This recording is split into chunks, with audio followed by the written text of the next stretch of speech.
Hi, I'm Lisa K. Donner, along with Jeff Charles, James Fight, Sarah Cowgill, and Andrew Moran. And this is the Conservative Five, Liberty Nation's online TV news program.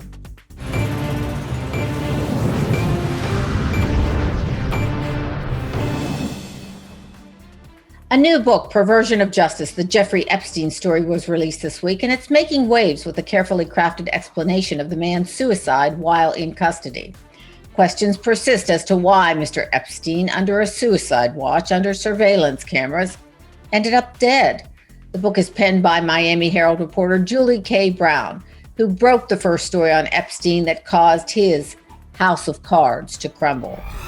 The book is getting a lot of media attention for its in-depth and detailed account of the fall of the high-flying financier. Of course, there's a chapter titled Jeffrey Epstein Didn't Kill Himself. But did Brown do anything more than create additional confusion? Sarah, you've covered this story over the last couple of years. What do you make of the latest Jeffrey Epstein novel / nonfiction?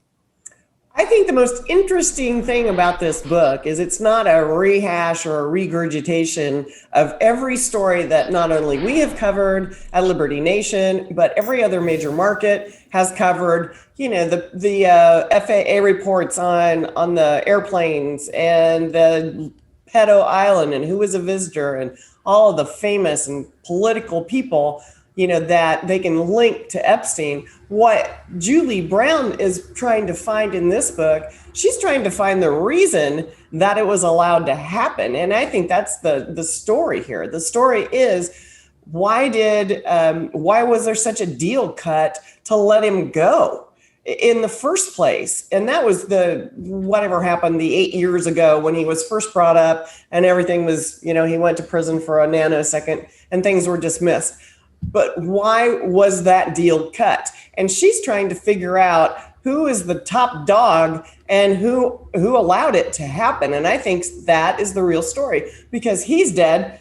But moving forward, we might find other people, and that's where it needs to go next. And I think it's a brilliant piece of work. Jeff, are you as fascinated with this story as most of America is?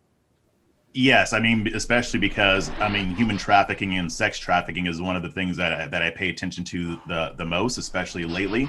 And Sarah's right. I mean, there is no might about it. Yeah, we are going to find more people like Jeffrey Epstein.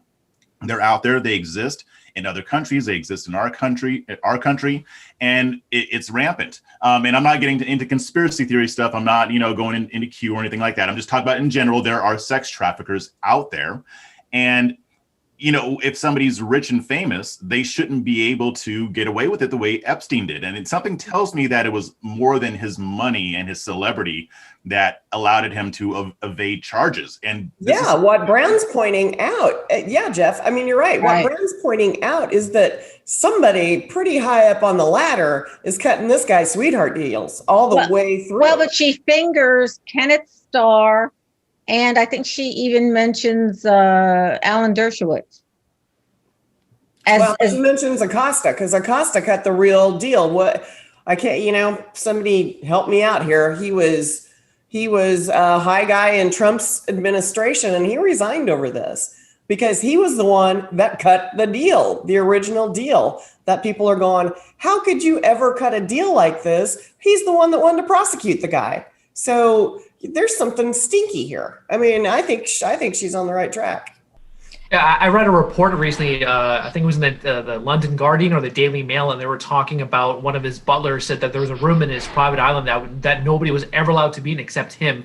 And apparently inside that room, there were 2 security boxes and a steel safe. So I can only imagine what's inside of these 3 things, the names, photos, or anything else that would have destroyed some of these most rich, powerful people.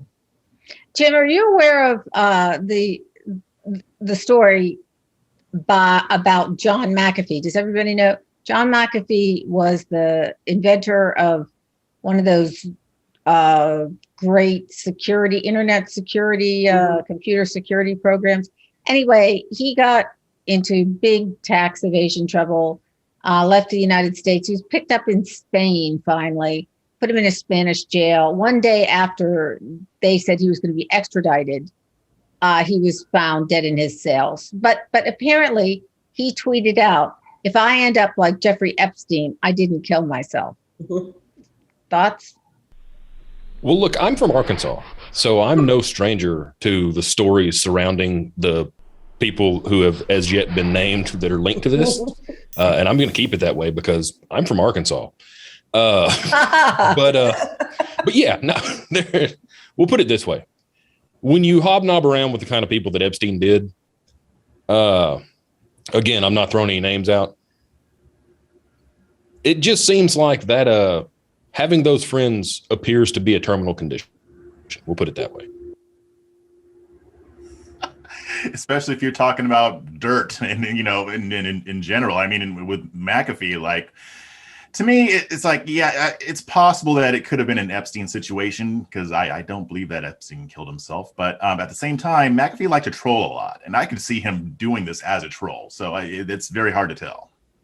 As someone who's infatuated with economics, I always want to provide my own spin on something. And, a lot of people who are smarter than me have their own takes on everything that's going on Jeffrey Epstein. So from my point of view, I have these questions such as, did Epstein devise his entire business scheme or was it winged from the start?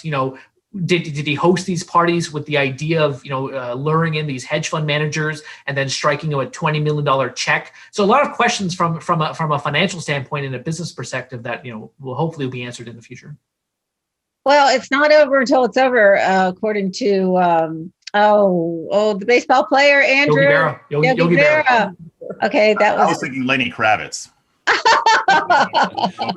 It's a great song. Well, Liberty Nation has covered Epstein's exploits over the last decades, as well as the plight of his own associates. His former girlfriend, Ghislaine Maxwell, remains behind bars. So for more information on Epstein and his sordid backstory, go to libertynation.com and see for yourself. Thanks so much, panel.